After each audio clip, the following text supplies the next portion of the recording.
নমস্কার বন্ধুরা, রকি কিচেনের তরফ থেকে সকলকে স্বাগত জানাচ্ছি। আবার একটা রেসিপি আপনাদের মাঝখানে শেয়ার করতে চলেছি, সেটা হচ্ছে ভেজ এগ চাউ। তাহলে চলুন দেখে নেওয়া যাক আজকে রেসিপি। ওভেনে একটা কড়াই বসিয়ে তাতে দিয়ে দিয়েছি কিছুটা জল। জলটা গরম হয়ে গেছে, জলের মধ্যে দিয়ে দিচ্ছি চাউমিন।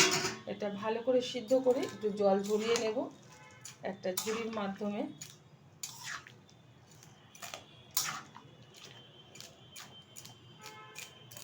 বেশি ফোটাবো না, বেশি ফুটতে গেলে কিন্তু এটা কাদা কাদা হয়ে যাবে।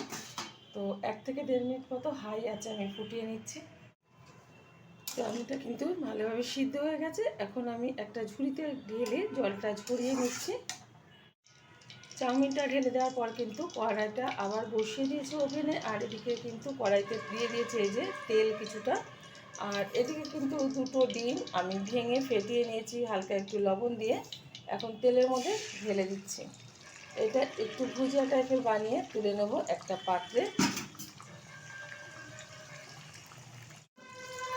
ডিমটা এবার নেড়ে চেড়ে ভেঙে ভুজিয়া টাইপের করে নেব।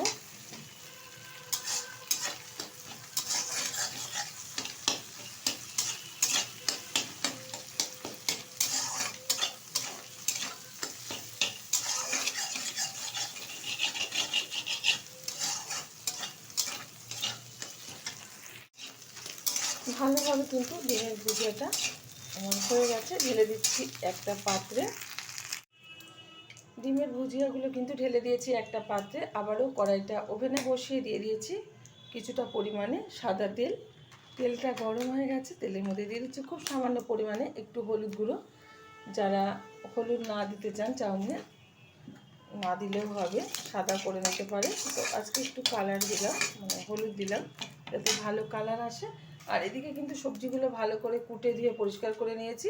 এখানে নিয়েছি পেঁয়াজ, কাঁচা লঙ্কা, পটল আর ফুলকপি। আপনারা যে কোনো সবজি দিয়ে কিন্তু এটা করে নিতে পারেন। আজকে আমি আলুটা ব্যবহার করিনি। ভালোভাবে কিন্তু এবার ভেজে নেব। দিয়ে দিচ্ছি পরিমাণ মতো লবণ। যতটা চাউমিন সেই বুঝে কিন্তু লবণটা ব্যবহার করতে হবে। ভালো করে ভেজে নিচ্ছি।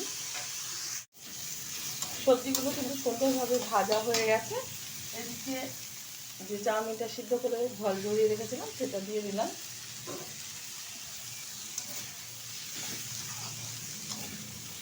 ভালোভাবে নাড়িয়ে নেব। এখন এর মধ্যে দিয়ে দেবো ভেজে রাখা এই যে ডিমের ভুজিয়া। দিয়ে দিচ্ছি কিছুটা সোয়া সস। দিয়ে দেবো কিছুটা গোলমরিচের গুঁড়ো। এতে কিন্তু ভীষণ টেস্ট আসবে চাউমিনটা থেকে। আমার এই রেসিপি যদি আপনাদের ভালো লেগে থাকে আপনারা অবশ্যই আমার চ্যানেলকে সাবস্ক্রাইব করবেন, লাইক করবেন, শেয়ার করবেন।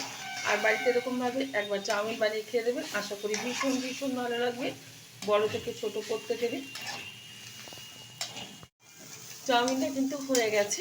এই যে নামিয়ে নেব, ঢেলে দেবো একটা পাত্রে। আর গরম গরম এটা আমার পরিবারকে এখন সার্ভ করবো। দেখা হবে পরের ভিডিওতে নতুন কোনো রেসিপি নিয়ে। ধন্যবাদ।